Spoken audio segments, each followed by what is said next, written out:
Om Namo Bhagavate Vasudevaya. Om Namo Bhagavate Vasudevaya.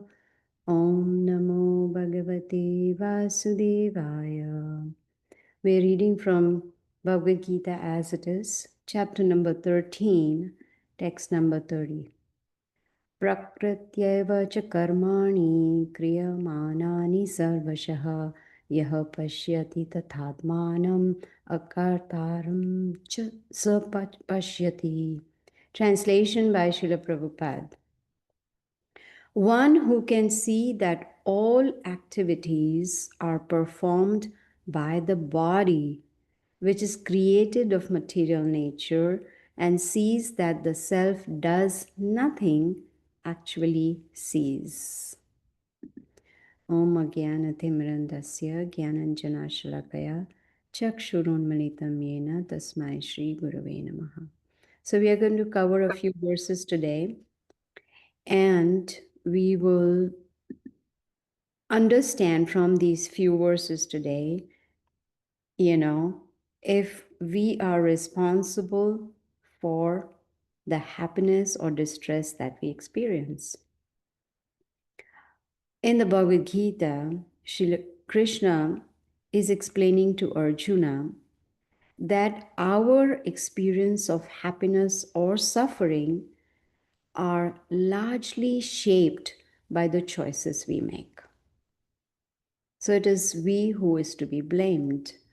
When a person is guided by clarity, by good moral values, and has awareness, then that person experiences happiness and peace. But the opposite is also true.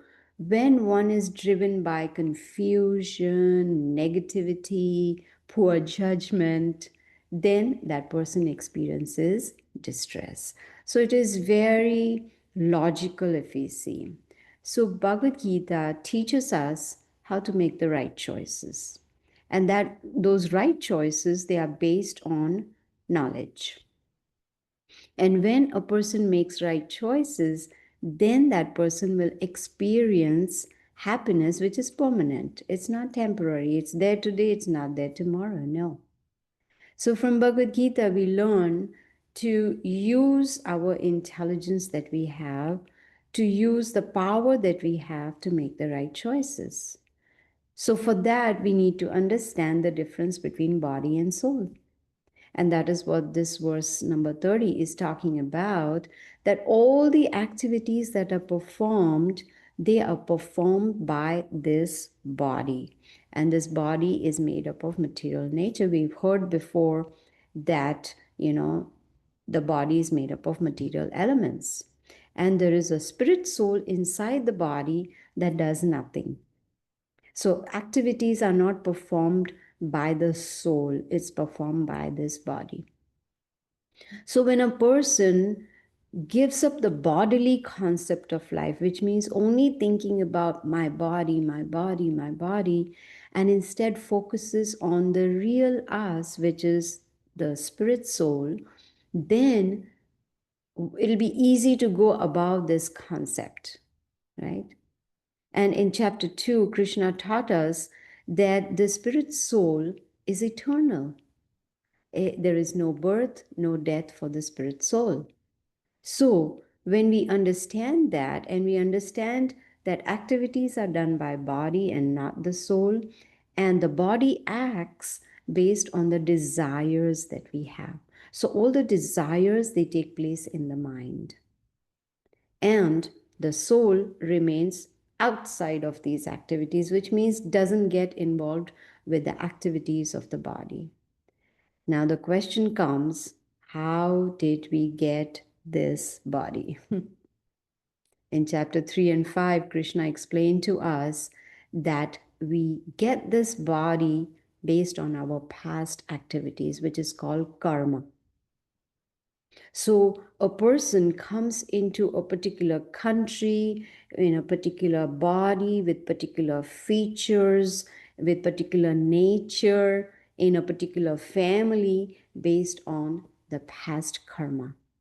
And this body is given to us to fulfill our desires. In other words, use this body as a machine to fulfill our desires.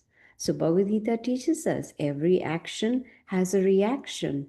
So if we are going to make the wrong choices to perform wrong activities, then definitely again in the next life, we will have to take on a body. Many times I've explained this, that when we go on Amazon or any other website to place an order, we choose what do we want, right? We make the choice and we place the order, and based on that order the delivery arrives at our home.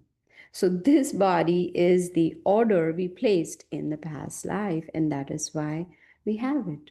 So since we have this human form of body which comes with philosophical intelligence, then an intelligent person will use this body as a boat to cross over this material world. You see, and to sail through the boat, in the boat we definitely need a captain, and we also need favorable winds for us to sail through properly and easily. And the captain is the spiritual teacher, the spiritual master. And the favorable winds are the spiritual signs of the Bhagavad Gita, which gives us the knowledge, you see. Important to understand that the desires that come up in the mind, they lead to activities. And because we desired, we become responsible for our activities, and there are consequences for every activity. So either we experience happiness or we experience distress. So the choices that we make are very, very important. In the very next chapter, which is entitled Modes of Material Nature, we will learn more about how to make right choices in the right mode. So there are three different modes of material nature: goodness, passion, and ignorance, right? So if we make choice in the mode of ignorance, definitely there's going to be distress. That'll be the consequence. So we learn, of course, more in the next chapter, but important to understand how all this works. And if we have the knowledge from the Bhagavad Gita and understand and realize I am not this body, then Krishna says we'll be able to see clearly. That is what is called actually seeing. Normally, with our vision, we just see everything material around us. House, cars, people, things, possessions, everything material. But when we go beyond this with the help of knowledge, when we wear the glasses, just like I'm wearing these glasses, without the glasses, it's very hard for me to see. So with the help of the glasses, I'm able to read, I'm able to see, right? So if we wear on the glasses of the scriptures, of the Bhagavad Gita, then we will see clearly.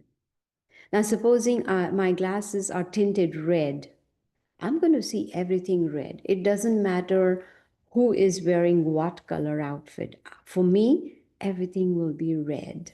Why? Because I made the choice to wear red tinted glasses.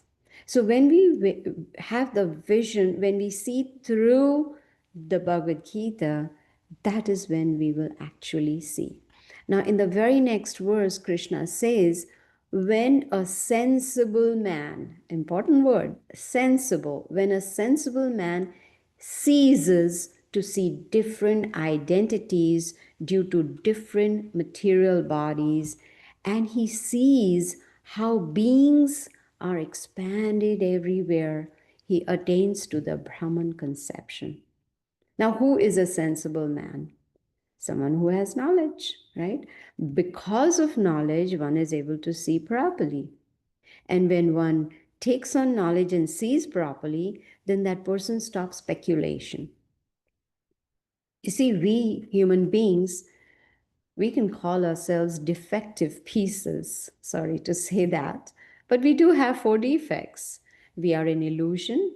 We make mistakes. We have tendency to cheat, and we have imperfect senses. So how can we speculate specially about spirituality?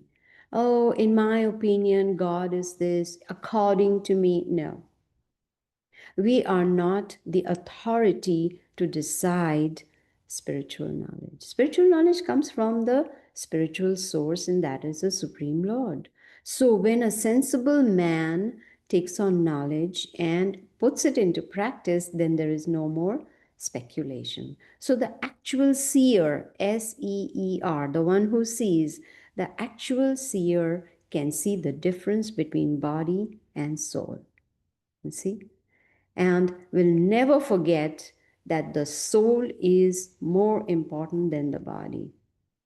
You see, as soon as a person dies, the dead body is there, but it cannot do anything. It cannot move, talk, see, hear, nothing at all. What was it inside that body that made that person do all those activities to be active? It was the spirit soul. So, as soon as the spirit soul leaves the body is useless. So, what is it that gives importance to the body? It is the spirit soul. So, if one sees with material vision, one will only see material bodies. This is a human, this is a dog, this is a fish, this is a cat, etc. But from the beginning of the Bhagavad Gita, Krishna has taught us that try to understand difference between body and soul. That is what he's tried to make us understand. You see, yes, it is important to maintain the body, because if we don't maintain the body, if we don't feed the body, we are going to die. Or if we don't take care of the body, it's going to deteriorate. So we do need to take care of the body, but important point is, do not forget the spirit soul. We feed the body every day, right?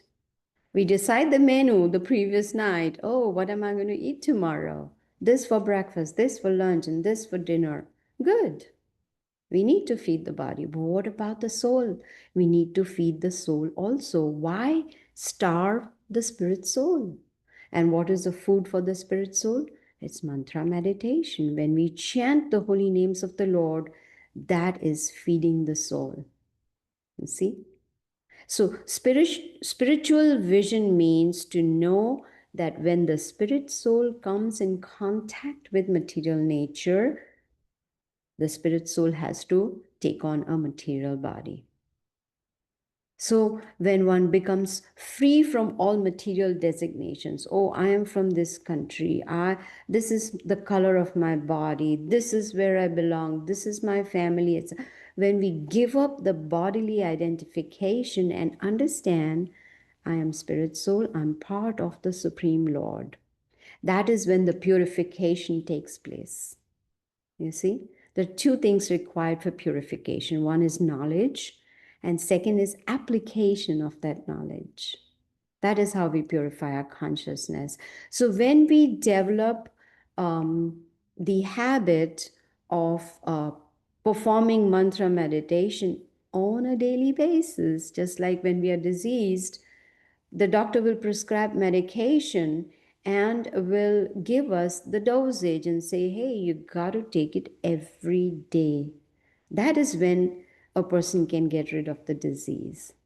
So, this disease that we have of being on bodily concept of life, being on bodily consciousness, that will be removed when we perform mantra meditation every day. Then we will understand our real spiritual identity. Then there's going to be permanent happiness because we have knowledge, right?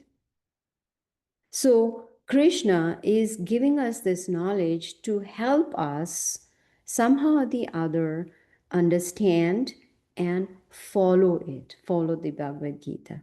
You see, this is how we will be able to make progress. Now, in verse number 32, Krishna is talking about the vision of eternity. Again, he's talking about the soul is eternal and it is beyond the modes of material nature. Because the spirit soul is part of the Supreme Lord, it is spiritual, it is eternal, and it is eternally happy. But right now, because of this material body, there is contamination. You see?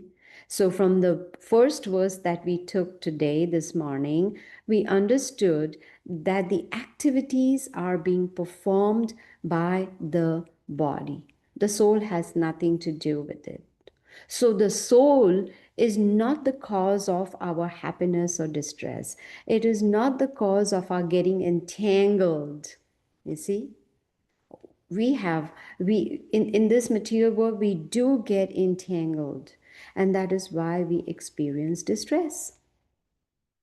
So Srila Prabhupada, he explains the birth of the material body. The soul is not born, soul is eternal. Krishna tells Arjuna, never was there a time that you did not exist, or I did not exist, or any of you ever cease to exist. No, we are always there. We will always be there because we are eternal. And because Jivera Swarupoy Krishnera Nityadas, our constitutional position is to be a servant of the Supreme Lord because we are his part. You see?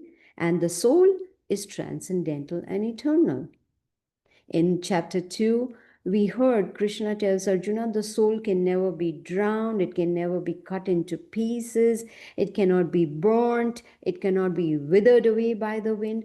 Nothing can destroy the spirit soul. So, when we understand that, then we need to focus on the spirit soul while taking care of the body as well. You see? In chapter 3, Krishna says, Yagnarthat karmanonyatra loko yam karma bandhanaha tad artham karma kauntya mukta sangha samaja. If we want mukti, if we want liberation, then we have to somehow or the other dovetail our activities towards spirituality, dovetail all our activities towards serving the Supreme Lord Krishna. That is when there will be no reactions to our actions.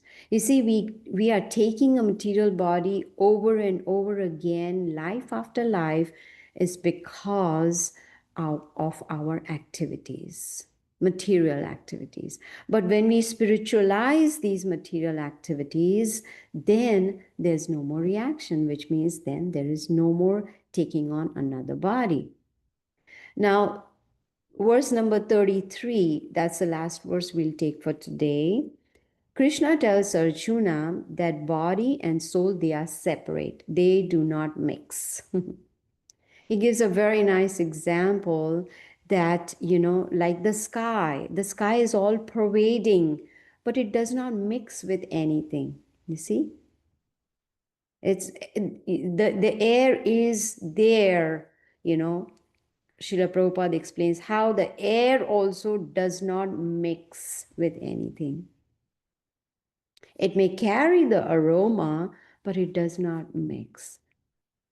Similarly, the soul, which is spread in the body as consciousness, it does not mix with the body, even though it's situated in the heart.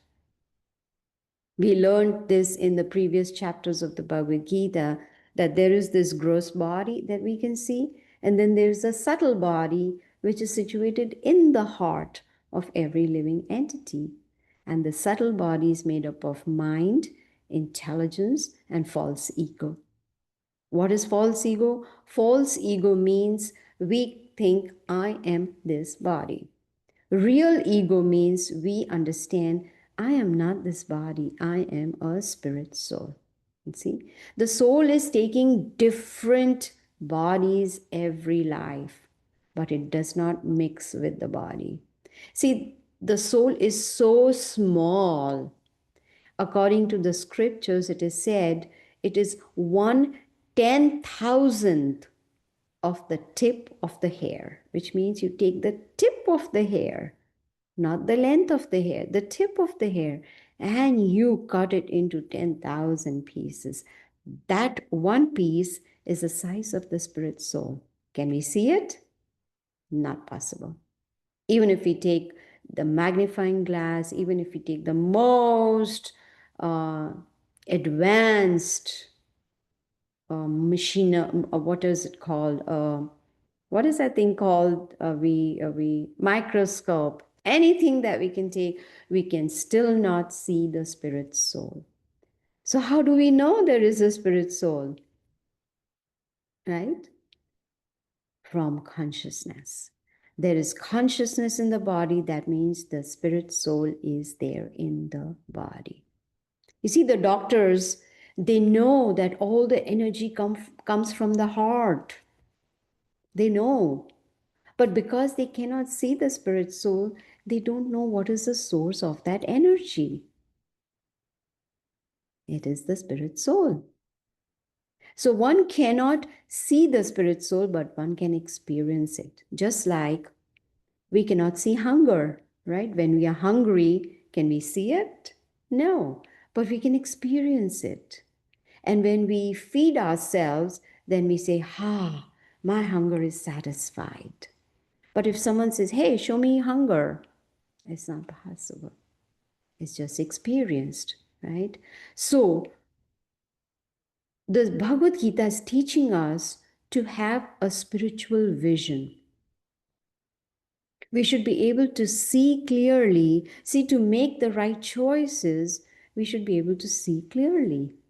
And if we wear the glasses of the scriptures, like the Bhagavad Gita, then we will see clearly and we'll make the right choices. And the easiest way to see is through the ears. Now you may say, hey, how can you see through the ears? Simple, by hearing the Bhagavad Gita. When we hear, we will understand, and then we will be able to see. So after hearing, we need to put it into practice, which means implement it. Just like, say, my husband wants me to try a new dish, to cook something new. And I look up the recipe. So I watch the YouTube video, I hear how to make it, I read the recipe, but till I make it, what's the use of hearing and seeing? No use. I need to implement it. I need to follow that recipe, take the pot, turn on the gas and, put the ingredients that I need. I need to implement it. So just hearing is good, but it's not good enough. So we as human beings that have philosophical intelligence, if we utilize it and not waste our human form, because see, this is a golden opportunity we have to hear who we really are.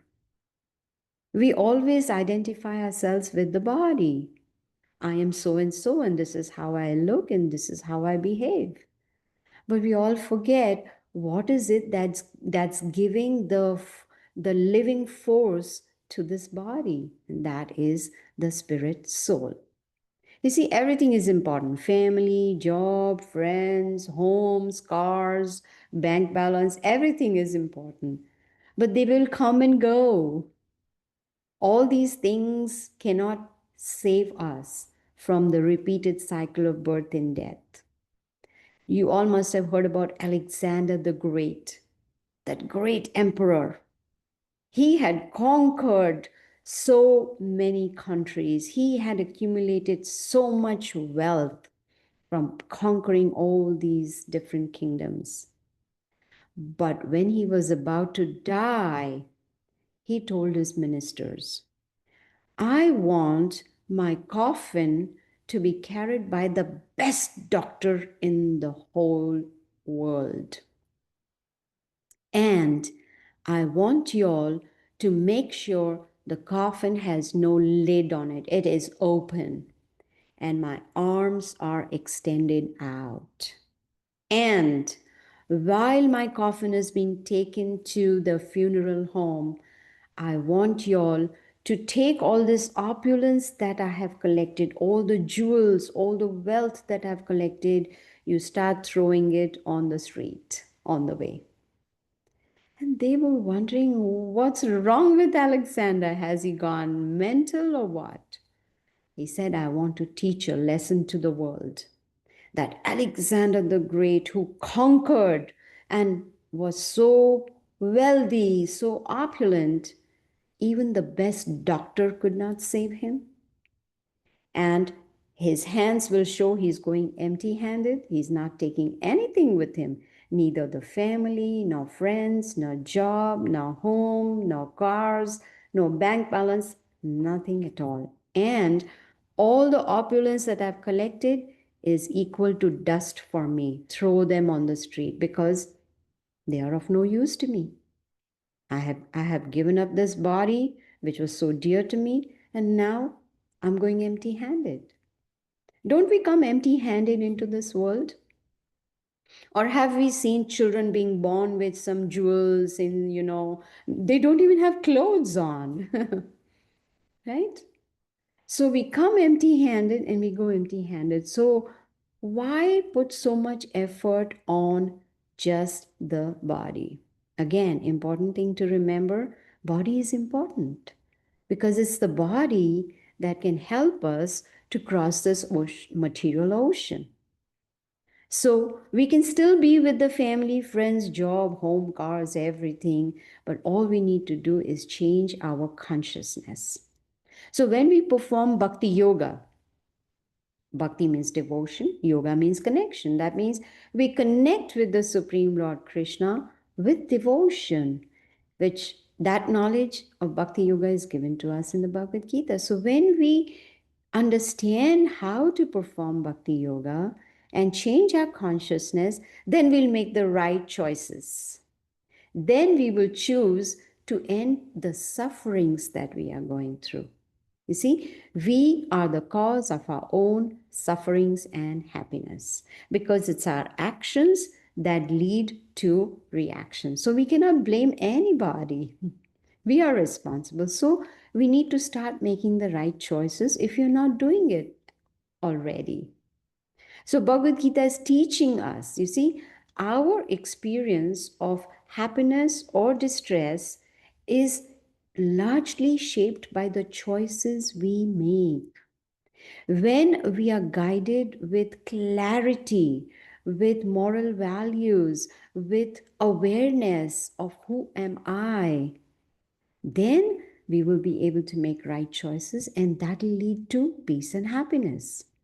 But if we are driven by confusion, don't know what to do, what is right, what is wrong, this one says do this, that one says do that. If we are driven by confusion, and confusion comes when there's no knowledge.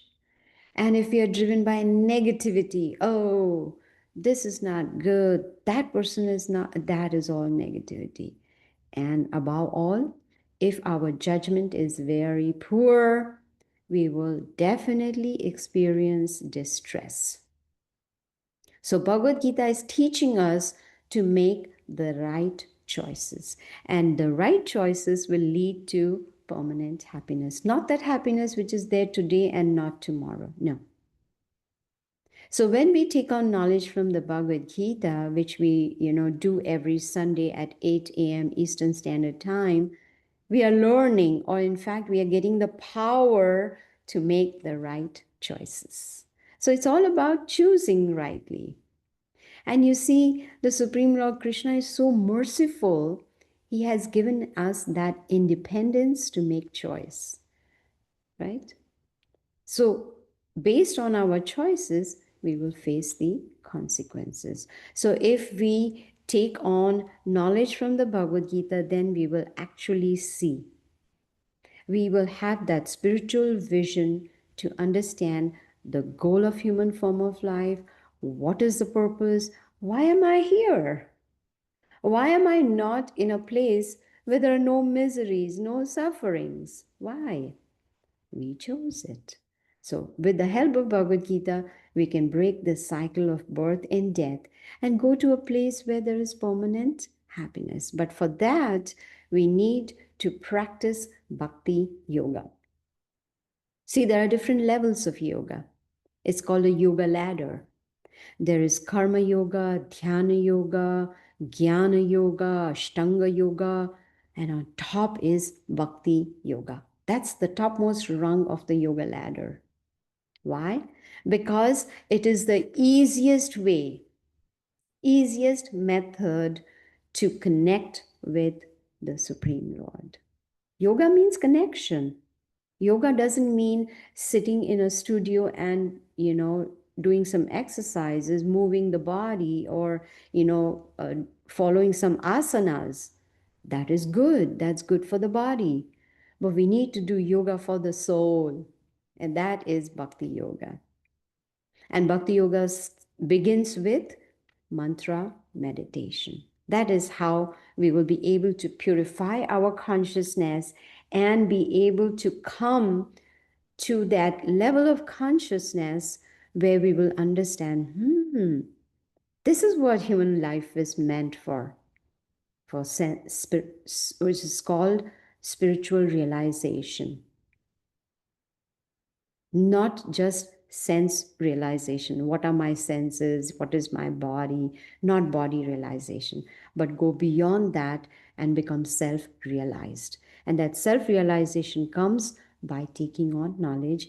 And to put it into practice, we need to perform bhakti yoga. As I mentioned, it starts with mantra meditation. So I'm going to put here a few links, but at the bottom of the link is the mantra that when we chant, that is when there's going to be clarity in the mind.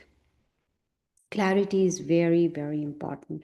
So if it's my humble request to all of you to please chant with me if possible, and then chant every day, because the more we do this mantra meditation, the more clarity we will get in our minds. So please, I'll just chant 10 times just to give you an idea how to chant, because there are few people who have joined us for the first time.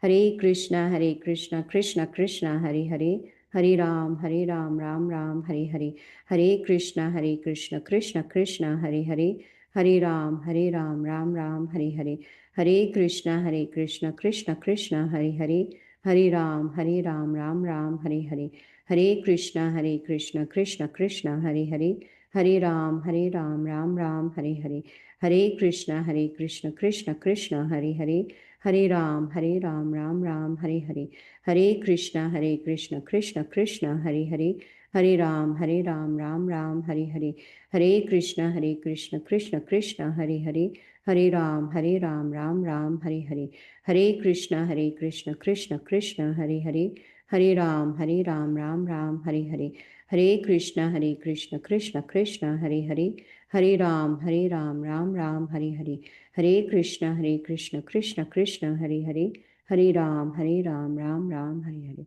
So you see, it's very, very simple. It's not complicated. And this, what is mantra? Excuse me. Man means mind, and tra means to free the mind of anxiety. So when we chant the mantra, we are removing all the anxiety from our life, anxiety from our minds, and that helps us to focus more on the purpose of human form of life. This is my very humble suggestion to all of you to please chant, do this mantra meditation on a daily basis, and you will see the difference in your consciousness. So I'd like to thank all of you for joining. And since there is a big festival here in Atlanta next weekend, so we will have no class next Sunday, but week after that, we will meet again at 8 o'clock Eastern Standard Time. So I'm going to end now. If anyone has any questions or comments, you are very welcome to ask.